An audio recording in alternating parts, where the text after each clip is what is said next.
Good morning, everyone, and welcome to the IUPAC Global Women's Breakfast 2021.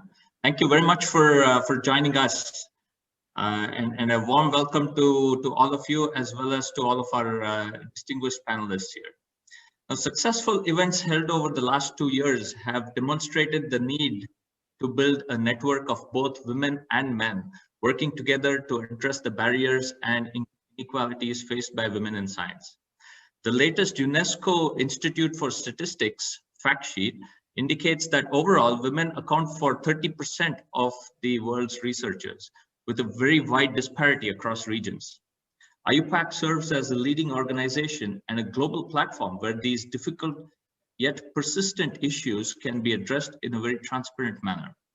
This Global Women's Breakfast, GWB 2021, is being held 2 days prior to the United Nations Day of Women and Girls in Science. Goal 5 of the United Nations Sustainable Development Goals is achieve gender equality and empower all women and girls.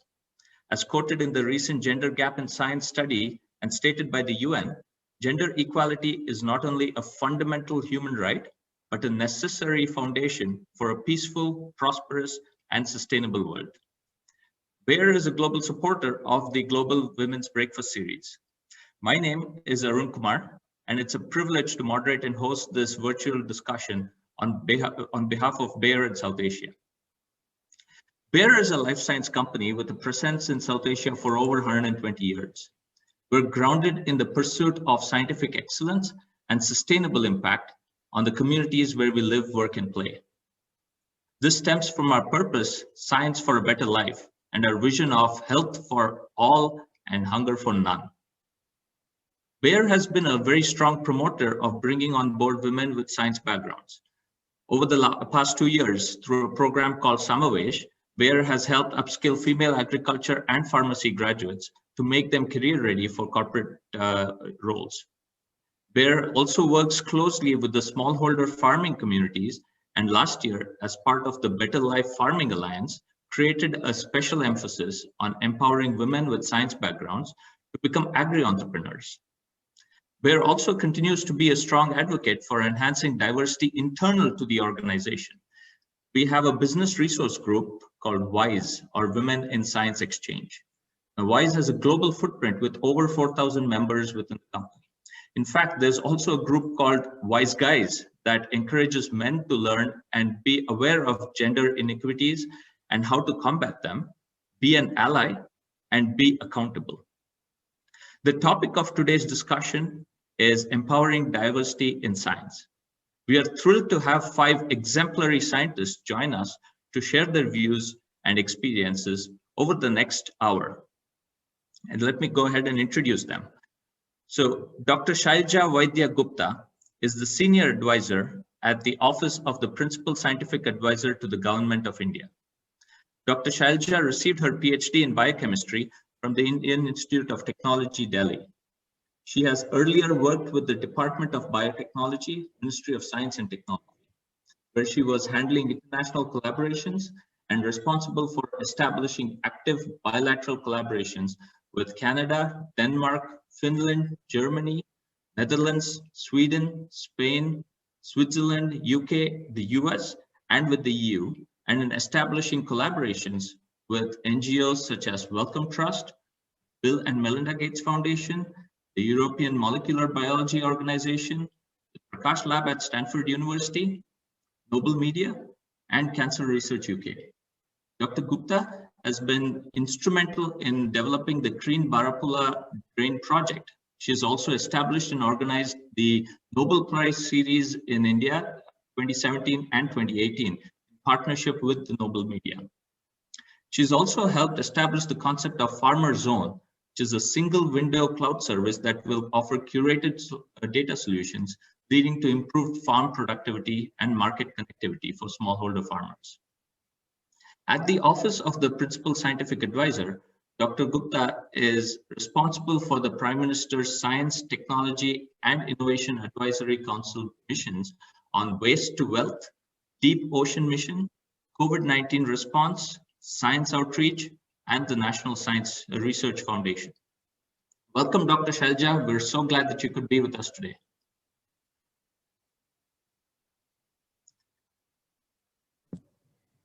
Thank you. Happy to be here. Yeah, great. Okay. Dr. Usha Barwale Zehr is Director and Chief Technology Officer at Mahyco, the Maharashtra Hybrid Seeds Company Private Limited. And she's also the Executive Director of Grow Indigo Private Limited, India. She received her PhD from the University of Illinois at Urbana-Champaign. Subsequent to her formal education, she worked at Purdue University in the Sorghum Improvement Program. For the last 19 years, she's been utilizing new technologies and tools, including biotechnology, for improving the quality and productivity of seeds and agriculture. In addition, Dr. Zehr serves as the director of Barwale Foundation, which is a nonprofit research foundation. She also serves on the board of the Donald Danforth Plant Science Center and Alliance for Green Revolution in Africa. Dr. Zehr chairs the Breeders Committee of the International Seed Federation. She has been serving smallholder farmers for many years, utilizing new technologies and tools, including biotechnology, for improving the livelihoods of smallholder farmers by way of better quality seeds and, more recently, digital enablers. Dr. Usha Zehr, wonderful to have you here with us this morning. Thank you so much, Arun. Professor Rohini Godbole is currently an honorary professor at the Indian Institute of Science, Bangalore. She is a theoretical particle physicist, having worked at various universities in India, Europe, and the US, including CERN at Geneva. She has worked extensively over the past 4 decades on exploring the standard model of particle physics and the physics beyond it at the colliders, authoring more than 300 publications in referee journals and archived preprints, including a graduate level textbook. Her pioneering work on probing hadronic interactions of photons at colliders provided important insights into the design of electron-positron colliders. She is an elected fellow of all the 3 science academies of India, as well as the World Academy of Science, and has served as the Vice President of the Indian National Science Academy. She has been the chief editor of Pramana, the journal of physics brought out by the Indian Academy of Sciences, and a member of various editorial boards of national and international journals, and also a member of international scientific advisory boards, such as the High Energy Physics Advisory Panel in the US, the International Detector Advisory Group for the International Linear Collider, and the advisory board for the Oxford Research Encyclopedia for Physics. She is the recipient of the 4th highest civilian honor of the Government of India, the Padma Shri, and she is the first woman to receive it for work in physics. Just last month, the honor Ordre National du Mérite was conferred upon her by the French government.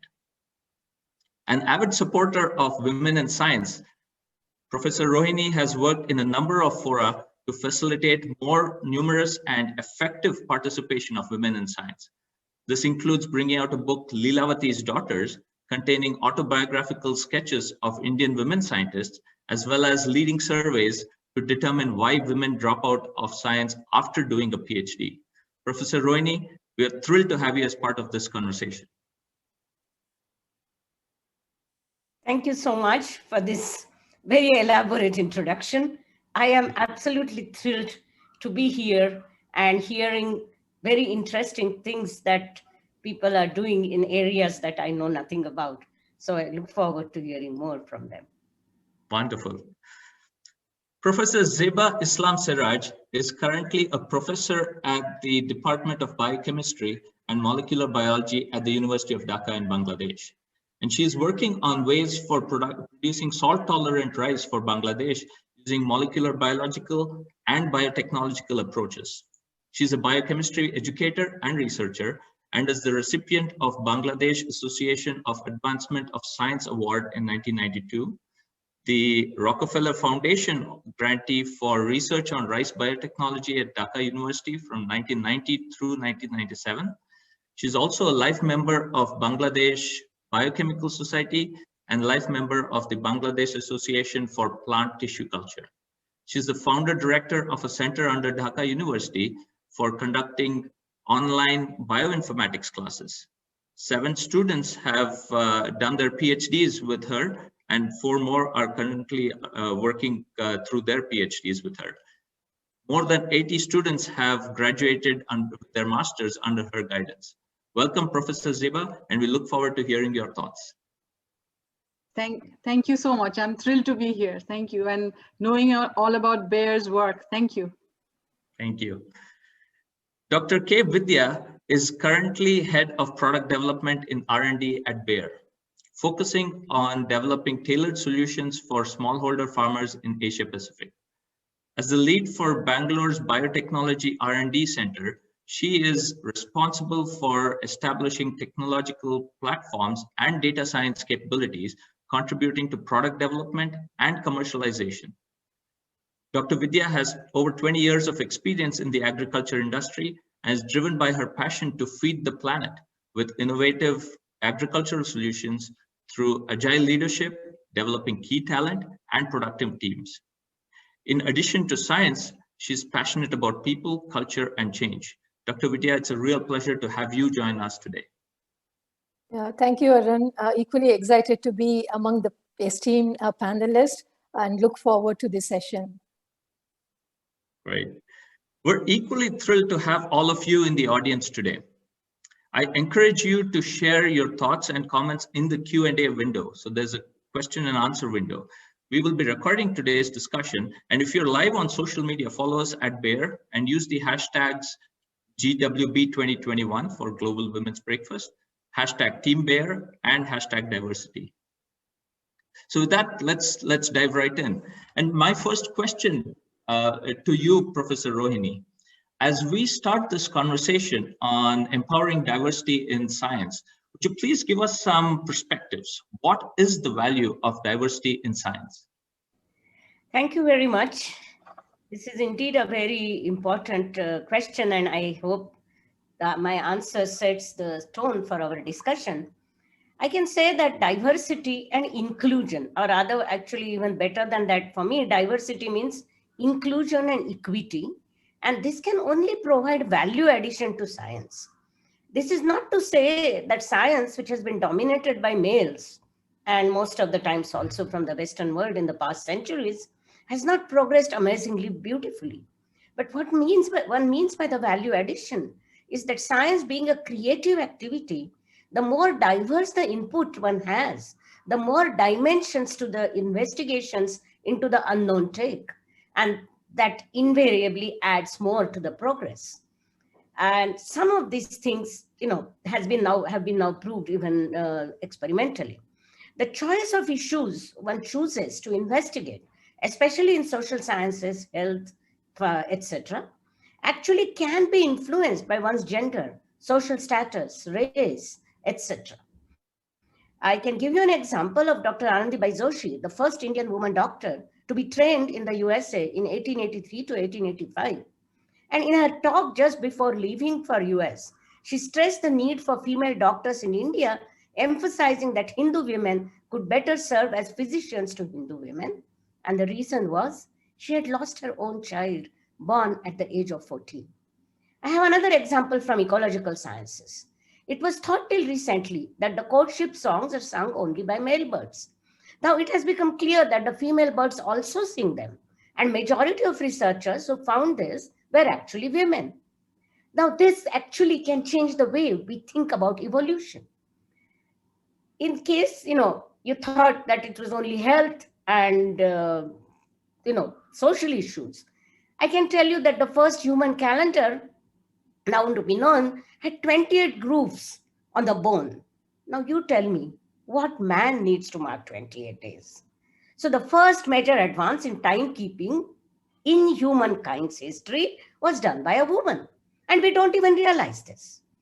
In case you thought that these were all still social issues, think about a recent example. Using artificial intelligence in research means that the AI systems should have diverse inputs.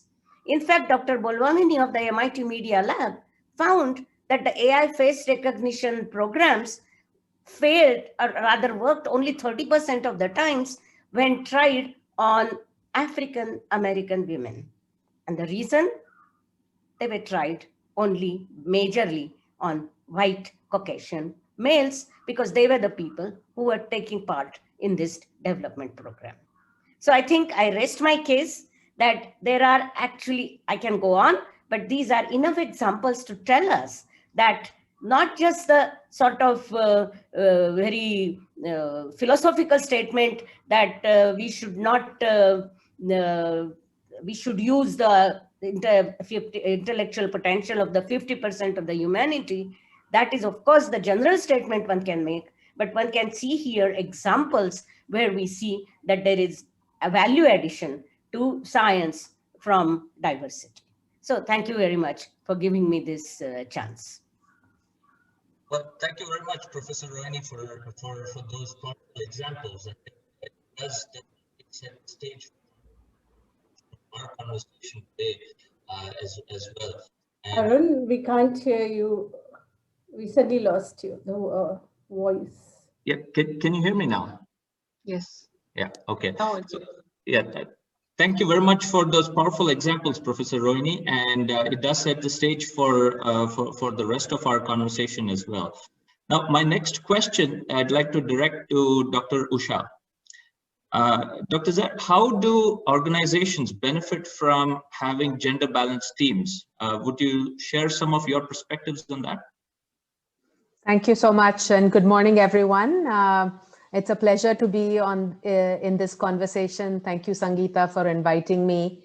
And I hope that the points that we share today will bring some new perspectives, although sometimes we talk about the same things, but I think it's always good to hear them again and again. So diversity is, of course, the key in any team. And while we talk about diversity, specifically women in science and in agriculture, because that is the subject that I focus on mostly. So it's very interesting to see how in certain aspects of science in agriculture, there are very few women. So, and a part of it I want to highlight is because of the cultural dimension. So if you look at plant breeders, for instance, in the Indian context, the women in plant breeding is maybe less than 10% of the overall plant breeding strength that we have. Now you compare that to the Philippines and it's exactly the opposite. So one has to wonder, why is this the case? Because we don't want young women or older women to be out in the field working in the sun, and maybe, whatever may be the cultural dogmas associated with it. Part of it is also safety concerns, so you have that issue also.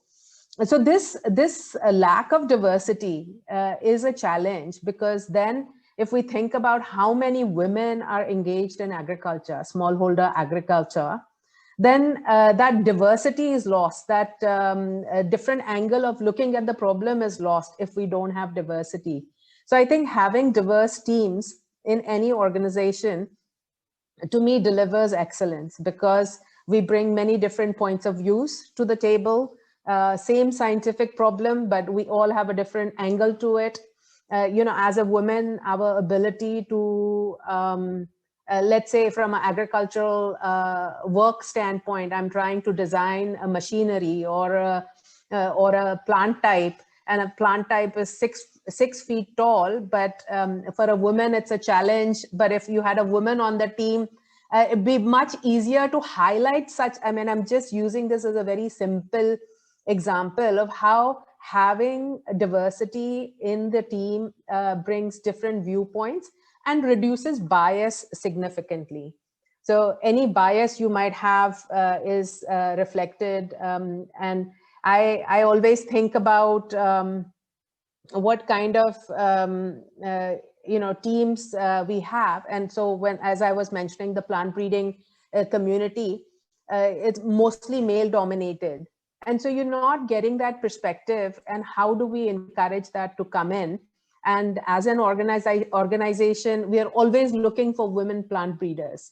if we have an opportunity, we would rather hire a woman plant breeder to create that diversity, bring different specialization to the table, and approach the same question from a different angle. So I think having diversity does lead to delivering excellence. And the second most important to me is it reduces bias. Thank you. Thank you very much. I think wonderful points over there in terms Arun, we again are not able to hear you properly. Okay, how about now? No. Yeah. And now it's again fine. There seems to be a lag on the mute button. So, but thank you very much in terms of your points on diversity with respect to the angles of excellence, as well as reducing bias. I think are very well noted here. And Dr. Zeba, I'd love to bring you into the conversation at this point.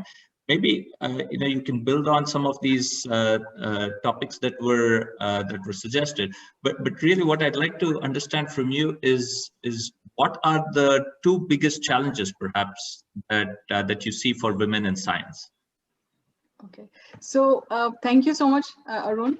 So we heard of specific examples from Professor Rohini, and of course, how there's a balance if the woman is on the team. But in general, if I talk about general, there's a lot of evidence that a girl's brain is no less than that of a male, and especially her capacity to learn or to communicate, it's no less. And if we talk about science subjects, in some of the cases, in general, women are actually performing better than their male counterparts. So one of the challenges, I think, is that women are modeled into these stereotypes, which I think should be discouraged. And maybe we can have some media engagement in where, parents and even teachers are, encouraged to treat their children, equally, whether they be male or female, and, encourage them to go for science subjects, such as STEM, science, engineering, and mathematics. Having said that, like 50% of the world's brain power is women, right? So it definitely makes economic sense to have them working in fields of science and, technology. And I think it's not just economic sense that, I heard, I'm going to quote a TEDx talk that I heard from a woman. She's called Alexandria Paul. And she said that, if you send girls to schools and if you empower them, we would actually solve the overpopulation problem of the world. And I think I would agree with her. And moreover, if girls are taught about science subjects, then they would be more aware about nutrition, health issues, climate change issues, and in turn, they would really teach their children as well. So that's one thing, stop bringing, modeling girls on stereotype roles. The second I would say is that, childbearing or childcare facilities, these should be institutionalized.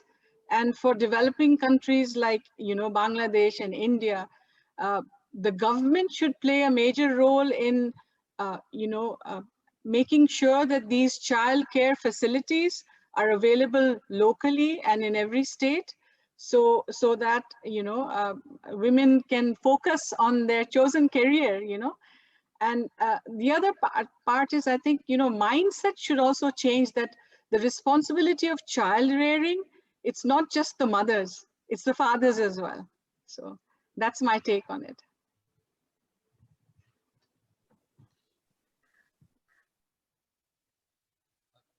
Very much for those wonderful comments there, and highlighting some of these challenges there with respect to stereotyping, as well as the mindset shift that is required for people to look and empower women in science, right? Dr. Vidya, maybe from a corporate perspective, are there any issues that you would like to add or highlight on this topic? Yeah, sure, Arun. Maybe I'll keep this sharing as a very personal experience that I have kind of, felt in the past few years of corporate life, right? Two biggest challenges that I have personally faced is one is professional networking, right? Always shy away from doing that and kind of, creating advocacy for ourselves. Always, fell short of doing that. And, constraints are both from within and in the external also, right? So we need to kind of break that barrier both ways and get into that professional networking mode. To me, that was one of the biggest challenges that I faced. And I've moved the needle maybe a bit, but continues to be like a challenge for me. And the second is, Dr. Usha also mentioned this, that role models, right? Women leaders as role models. Even the women business survey indicates that India ranks third lowest in terms of having women leaders at the top of organization. So, imagine a situation where if we don't have those role models to look up and gain that confidence, hey, you know what, I too can be in roles like that and be successful. That's very important to have that ambition in career. So lacking that role model as women leaders in, as in the top of the organization, that's another challenge that I wish to quote, Arun.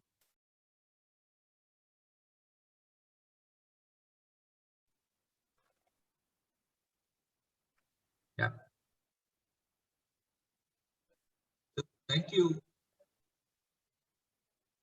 Thank you very much, Vidya, for those thoughts and highlighting those. There was a recent front page article also in the Economic Times over the weekend, which talked about how corporate India is also changing with the number of women being represented on the board, and there's actually been some level of increase in this thing, but there still is a very there's a very long way to go on this particular topic. So I appreciate your perspectives here.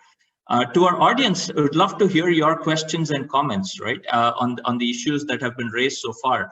And if there's anything further that you would like to add on in terms of specific issues, please feel free to use the Q&A box, and we'd love to hear your perspectives. And again, as a reminder, if you're on social media, use the hashtags GWP2021, hashtag diversity, and Team Bayer to share your thoughts more widely. Dr. Shailja, it's wonderful that you are with us today here, and we'd love to hear your perspective from a government standpoint. Right, you've been you and your office have been instrumental in drafting the National Science and Technology Innovation Policy. Right, and as I read through it, I noticed that there's an entire chapter that's been devoted to equity and inclusion. And one thing that that stuck with me is how it spotlights the priority issues at the very beginning, right?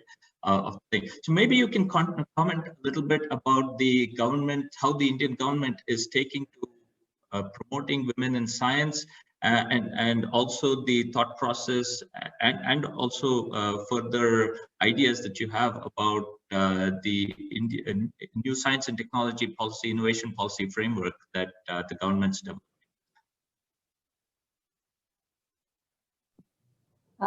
Thank you, Arun, and I am absolutely honored to be a part of a panel which has really, I mean, here are these role models for everyone, and all of them understate themselves. And that what Dr. Vidya said, that yes, we all of them do not do justice to the achievements they have attained in their respective fields. They need to be so much out there more to be role models. But we are as we are women, and we shouldn't be alpha men. We are happy to be what we are. And eventually, I think our worth will be accepted and acknowledged. What ma'am said, Professor Rohini said, understanding an Indian woman's point of view is imperative in science. If you look at Catherine Sullivan, the first woman to walk in space, when she went there, she was given a space suit which was not her size, because they didn't make sizes for women, and she was given a size much bigger than hers, a men's size space suit. And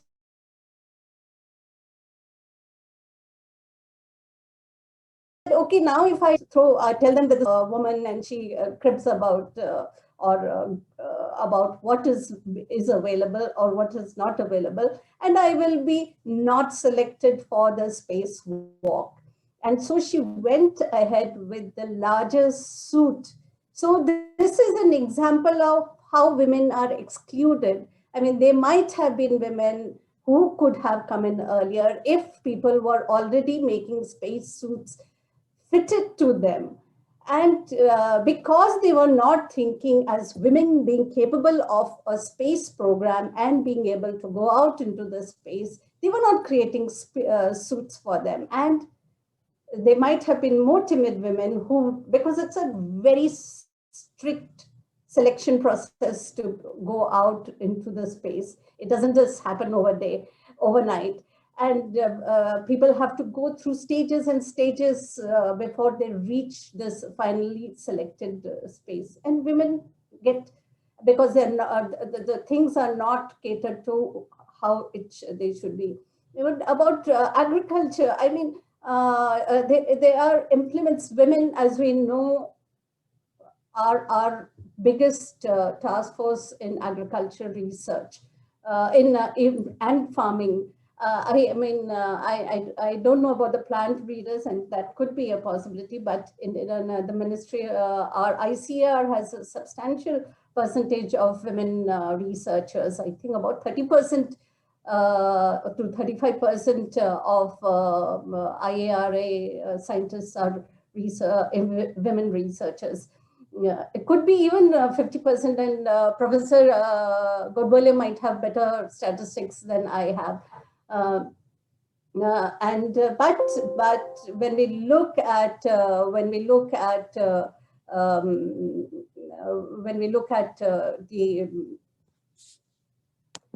implements for farmers, they're heavy and clunky.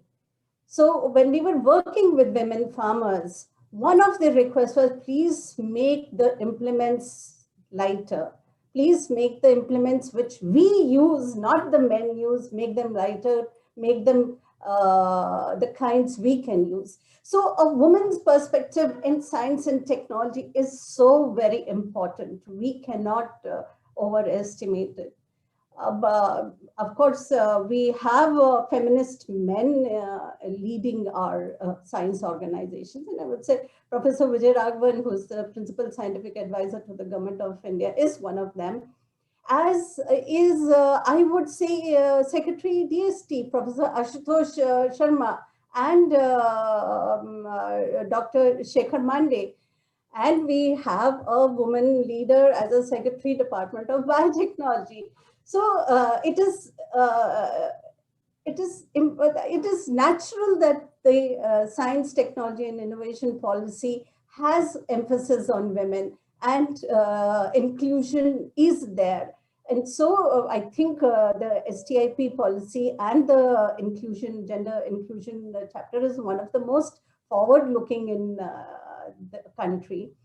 And if you look at, even at the highest level in the government, there is huge amount of women empowerment. There is huge amount of pride in the achievements of our women.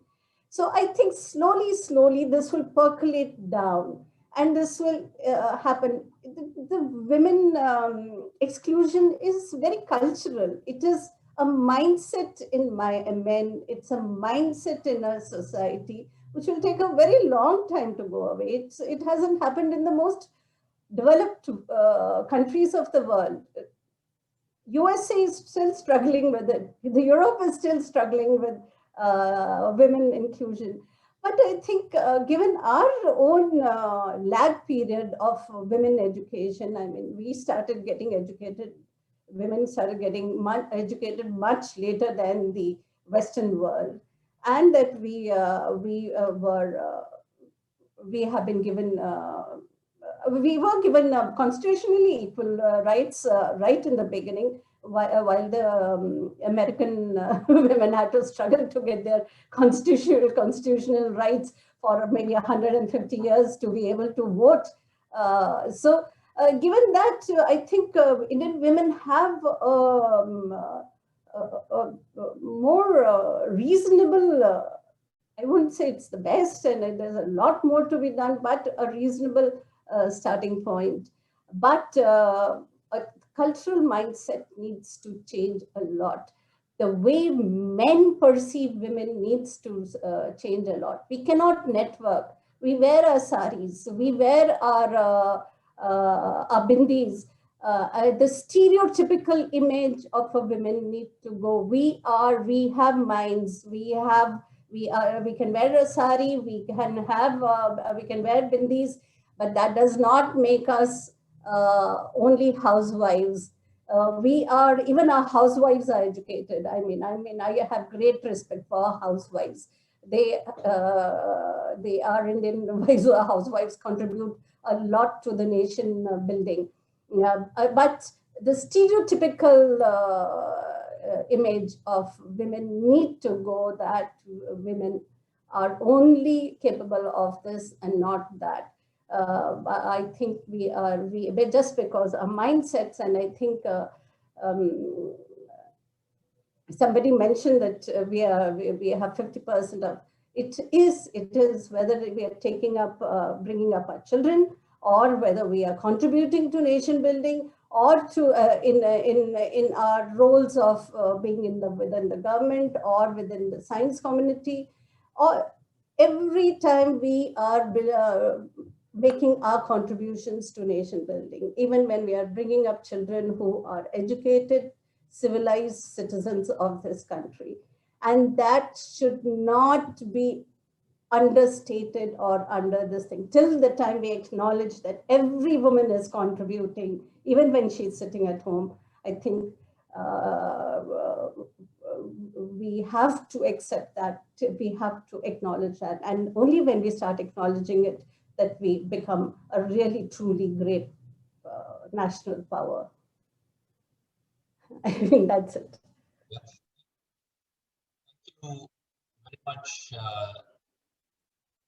Thank you very much, Dr. Shailja. I think those are extremely perceptive points also, and it's great to see the forward-looking policy that the government is also putting together over to enhance some of these things.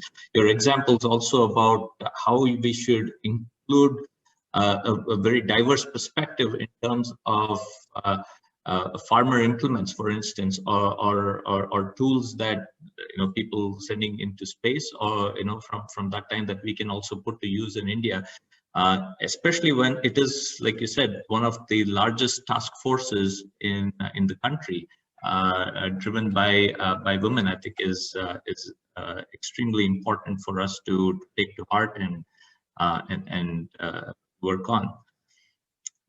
This next question I'd like to address to Professor Rohini. You've been a very strong advocate for women in science, right? And have also highlighted several Indian women scientists. You just mentioned a couple of them in a few minutes ago.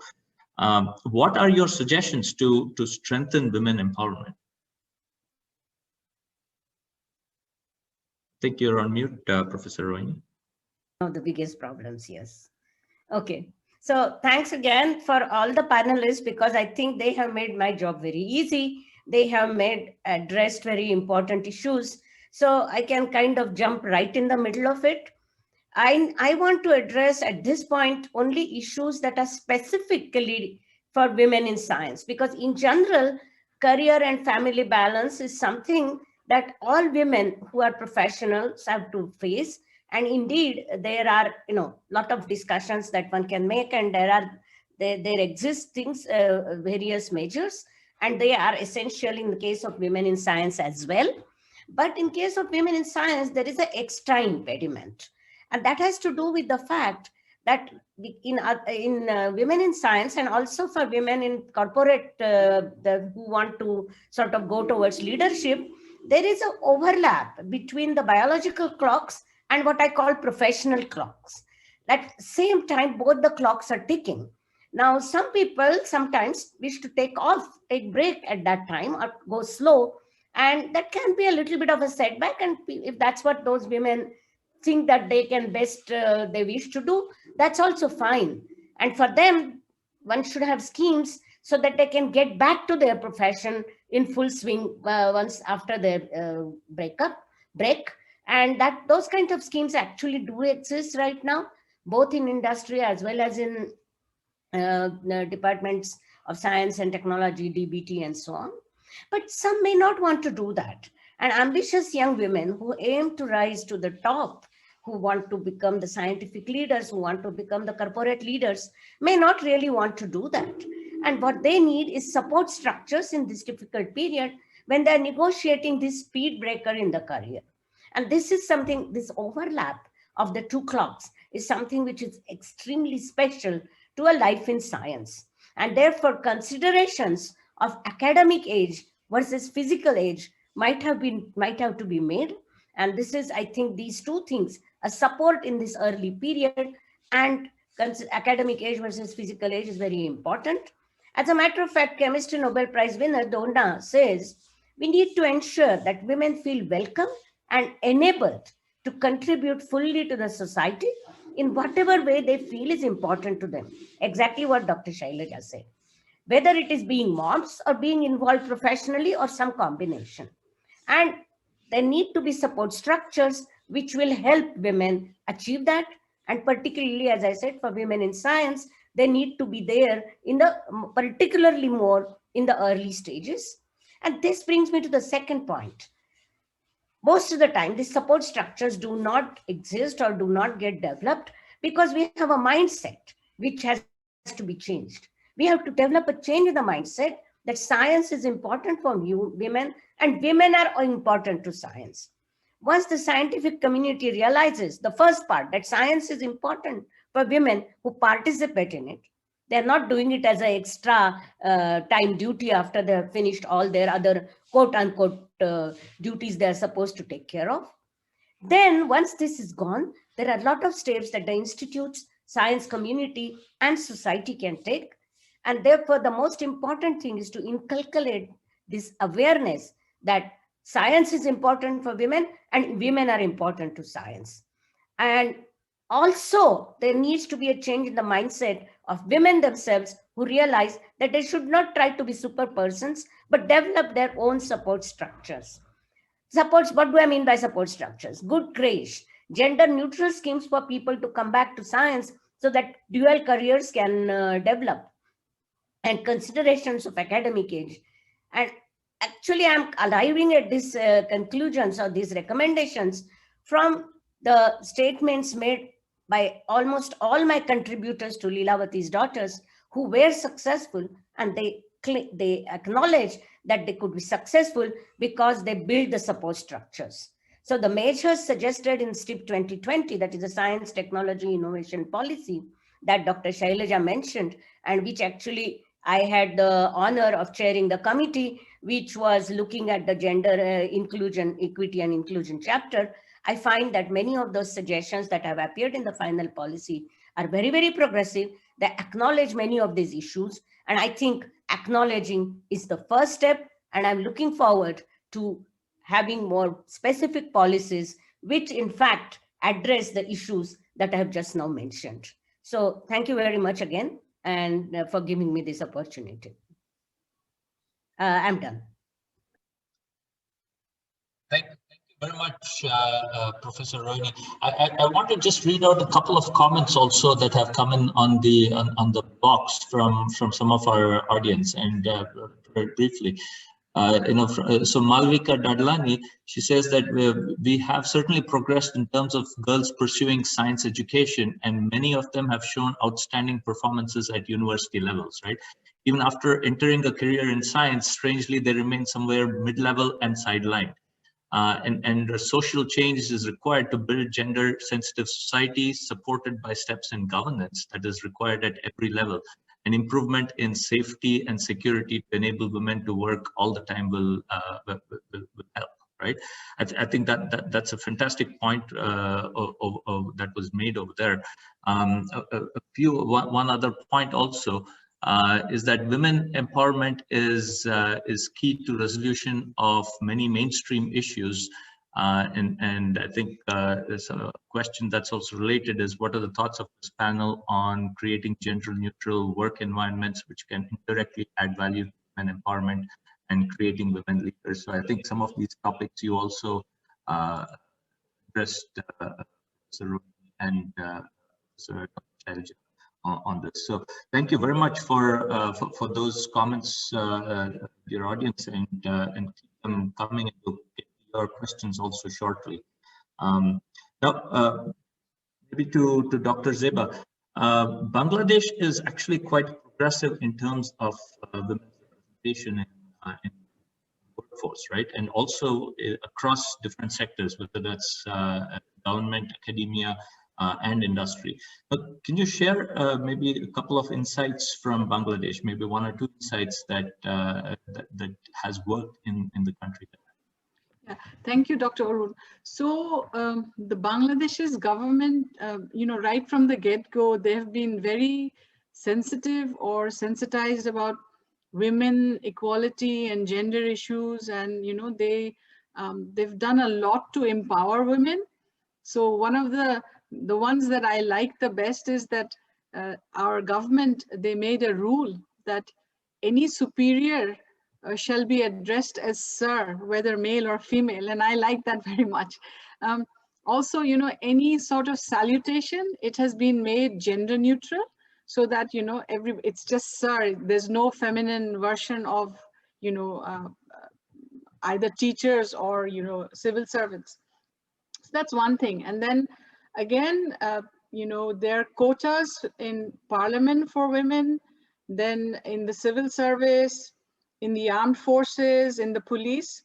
So even apart from the quotas, I mean, women are really encouraged to join the force. So there are, certain motivational avenues that women are encouraged to join these forces and everything. And then, of course, everybody knows about BRAC and Grameen and how they empowered women through their, small loans. And these loans were actually given more to women than men. Apparently, women had a better record of returning the loans than men. So that's a very good example. And then, of course, the garments industries in Bangladesh, they are the major labor force is actually women. In addition to that, the Bangladesh government, they've joined a lot of women equality conventions.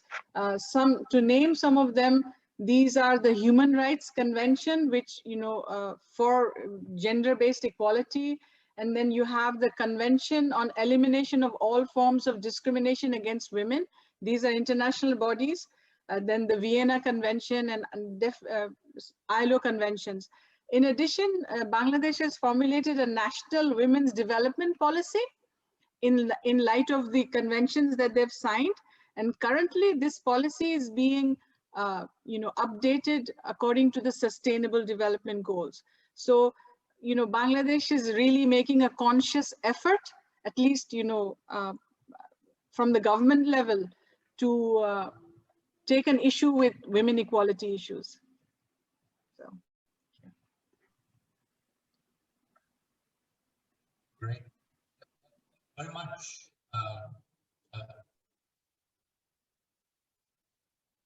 Thank you very much, Dr. Zeba, for that perspective from Bangladesh. Clearly, I think that it's wonderful to get that perspective also from another country in South Asia, right? There's the issue of gender inequity is broad across the region, and to hear from both Dr. Shailja as well as new about Bangladesh, I think is quite interesting for us. Maybe to Dr. Vidya, would you like to add any best practices from industry that that you see has helped towards women empowerment? Yeah, sure, Arun. Maybe first I'll talk about Bayer and then other industries. In Bayer, if I can kind of group it into two. One is really for professional development, what kind of organization support, we receive. And second is to balance, personal life, that is the work-life balance. For professional development, you saw in the video about Grow WISE, right? WISE stands for Women in Science Exchange. That's a very professional women network where we kind of promote each other, support each other, inspire, learn. That's like a collective women community learning. We identify common areas or common topics that each one of us need to get better at and get coached on that. So it's really like a good women network help group set up. And it's open to all women employees within Bayer Crop Science. So that's on one. And second, personally, I'm greatly benefited by is the mentoring program. Okay, this mentoring program is open to everybody, women and men, and colleagues in the organization. And we have access to mentors across the group. Okay, that's not the part, and it's very self-driven. And second part of it that I personally like was, I can be a mentor and a mentee at the same time. I can coach somebody in the organization, and I can also reach out to mentors to learn. So it's really that two-way learning that happens. That's a wonderful initiative and a great support for developing and nurturing women talent in the organization. Third, on the professional development, which is really little external facing, is this program called Samavesh for giving an exposure to young graduates, women graduates, to gain experience and have an exposure to corporate life. We host them for around 12 weeks, and they are with us end to end, get a view into what working in a corporate life means, and get to experience the technology, the science, and the business. So that's a wonderful program, and we have a lot of these Samavesh girl students post their graduation coming back and joining us as employees or as interns and in various capacities. That's a wonderful program. These are a few to name internally for professional development. For the personal work-life balance, we do have a daycare facility for both women and men, employees of the organization. That's a wonderful step and a best practice to follow. And second is, we also have like a flexible employment model, which means we can opt to work for half a day. That way you can balance both personal life and keep up your career as well. And parental leave for both a father and mother, that's very important. It's made available to both to encourage and promote a culture of having both parents participate in early child care. These are a few to name from Bayer. And I recently learned that Novartis has actually launched a pilot program on having gender neutral leave policy. Okay, so 6 months can be availed by both father and mother, or father or mother.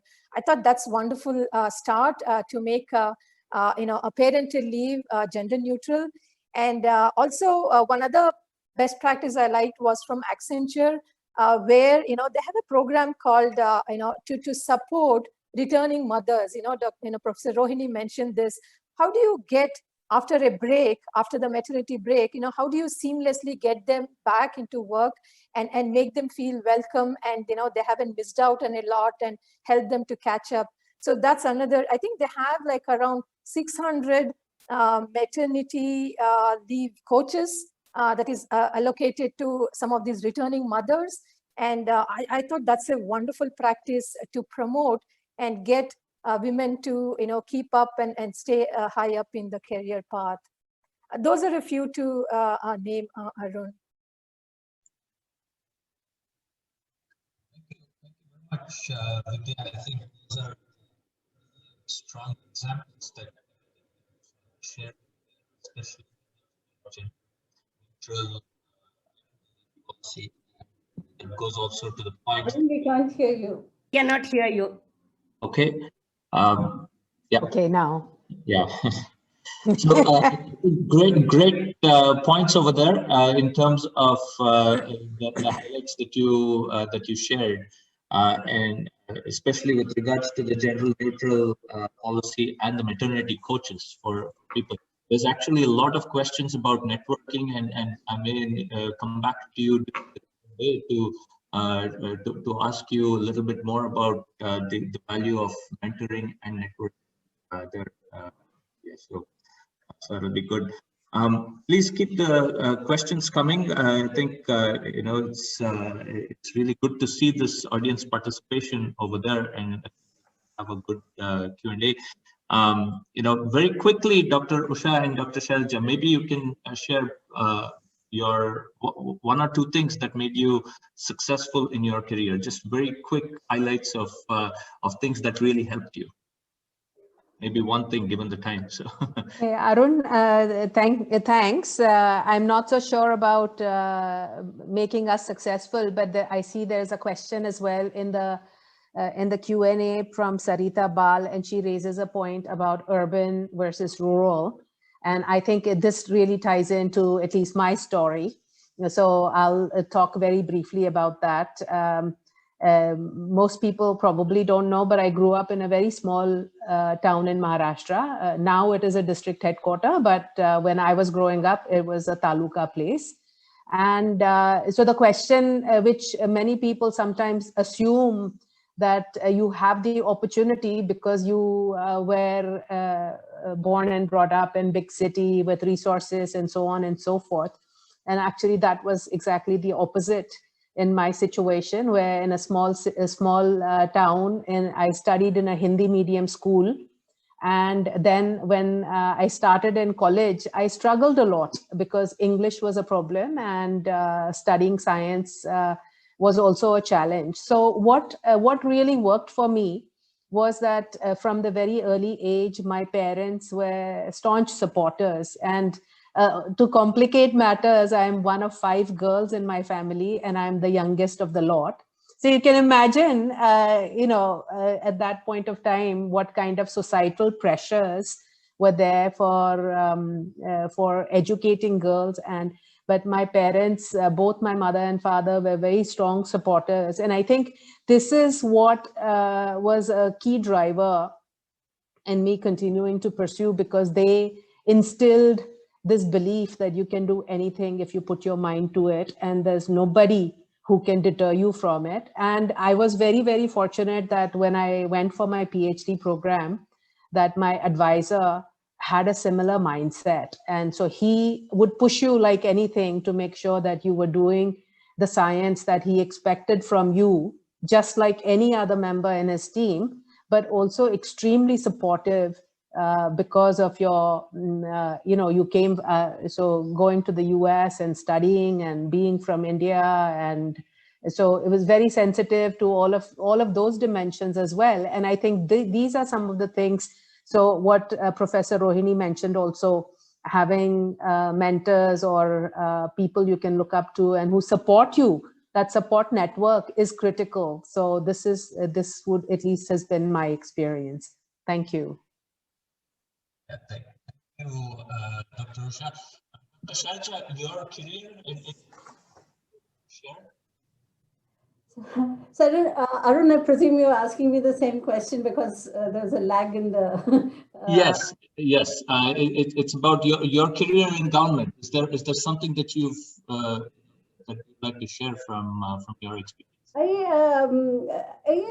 agree with everything what Usha said. I mean, I come from a small town in Himachal Pradesh, and from my generation and this generation, I still see women this parental drive, of course, is very important. The fact that they tell you to get educated, and my mother particularly was completely at you get education. Education. I do not care whether you get married or not. You get an education first, and that is really the most important thing in life, and education, and then the support system. Men have got there where they have got because they had a support system. Their wives, their mothers, their sisters were their support system forever. We women have been taken care of, the household. Women, the men were free to pursue a career. There were no barriers to his pursuit of career. He had a support system in his wife and his household. So the pursuit of men have also in his career has always been so much easier. While when we pursue our careers, we still have barriers of taking care of the household, and then eventually reaching where we want to reach. And everybody is right. We have to create our own support systems. Husbands are there pursuing their own careers. We have to create our own support system. Whether we, however we manage to do it, we have to create our own support systems. I personally have been lucky to be in a department which was, when I joined, headed by a woman leader, secretary, Dr. Manju Sharma. Handpicked women people to be there. And then luckily we also got great men secretaries, Dr. Bhan, Dr. Vijay, who actually supported women. But one thing, all this is very well, but one thing I will say, women have to believe in themselves, have a little bit of confidence, put your views right there on the table. I know initially it is very difficult to do. You are diffident, you don't think, you presume that what you're going to say is foolish or it is already known. No, it is not. Even if it is very obvious that what you're going to say is a very obvious statement, most men do not know it. Just say it out there. Just put it on the table. Women, believe in yourself. Put your opinions out on the table. Your thoughts, your opinions are not obvious. They are not to be undermined. So I think the first thing starts little by little in small meetings, then go to bigger meetings, then make your voice be heard wherever you are. So I think that is the most important thing a woman should do. Just let her voice be heard. Don't undervalue the power of your voice and your opinion. It is so important. That is so important. It is not obvious to other people. Is all I can say. Thank you very much.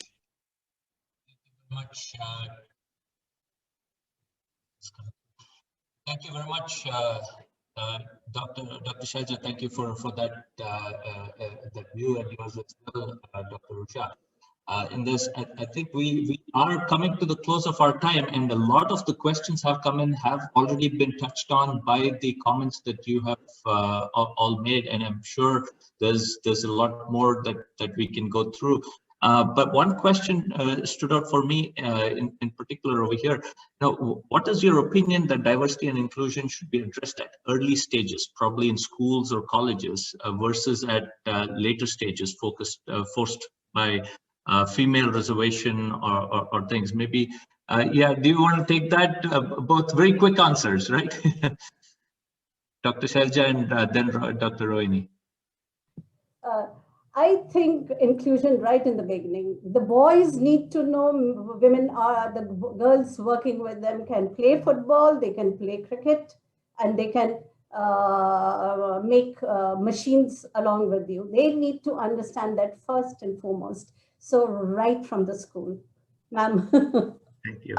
I cannot agree more, but I would also like to say that, frankly speaking, in the surveys that I had done, and this reflects my own opinion, nobody likes reservations. Nobody likes reservations in awards and rewards and positions. What one wants is a level playing ground.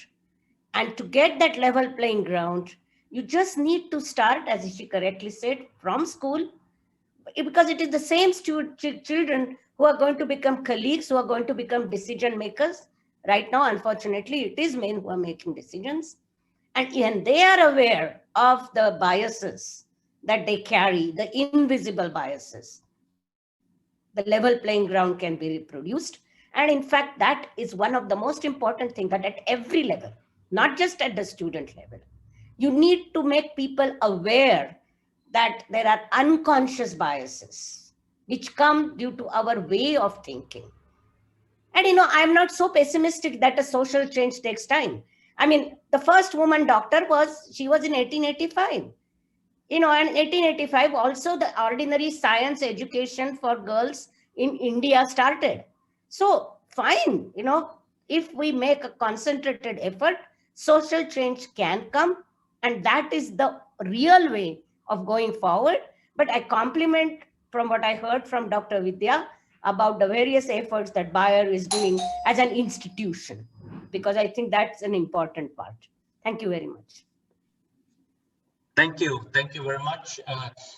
Maybe from a couple of you, a final word, that you want to leave our audience with.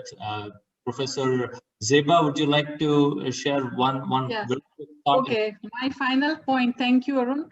My final point is that, just like a child cannot be produced without equal genetic contribution of a male and a female, so women in society have, in order to leave our world a better place for not just humans, for all nature, women and men need to work 50 to 50, shoulder to shoulder, to make this a better place. Great, thank you. Dr. Shailja, you're... I said what I have to say. I Okay. just think we need to believe in ourselves, and the men need to believe in us. The condensation and patronization need to go. It is not a tokenism. We are here, we are bringing in strength to nation building. We are bringing in strength to whatever you are doing. We are equals, and please, no patronization. We come with our strengths. Dr. Usha, one final comment from you. My final comment would be, I totally support that belief in yourself is a key element, but I leave you with this, to all women, speak, because if you don't, then it's a disservice to all of us. Yeah. Dr. Vidya? Yeah, I echo the same, be confident, go for it, you can do it, and you will excel. Thank you. And Professor Rohini, you have the last word. Thank you very much for giving me the last word in the last words. So I would really like to say that as a woman, one should set one's own goal and choose one's path. One would then, one should be one's most serious critic while doing that. But once you do that, don't let anybody else decide for you what you should or should not do, what you can or cannot do. No obstacle can be too high then, and no journey can be too difficult. This is what I believe. Thank you. Thank you very much. Well, as we wrap up this morning's discussion, my wish is that this is just the beginning of many such deep conversations about increasing diversity in science. And I thank our distinguished panelists and the audience for so eloquently conveying their thoughts and perspectives. And the opportunity, I would say, to empower diversity in science lies ahead for each and every one of us, right? So let's openly embrace it. So thank you all very much for joining us and being part of this Global Women's Breakfast discussion. So bye-bye. Thanks a lot, Arun. Thank you. Thank Bye. you. Thank you very much to Bayer for having organized this. And I must actually want to pay compliments to the people who have been typing in comments and questions in Q&A. I find there are so many of them which are extremely important, and we could have kept on talking about them and taken some good lessons from them in time to come. So I want to compliment all the attendees as well. Thank you, Thank you very much for saying that, and thank you for having us here. Thank you so much. Thank you very much.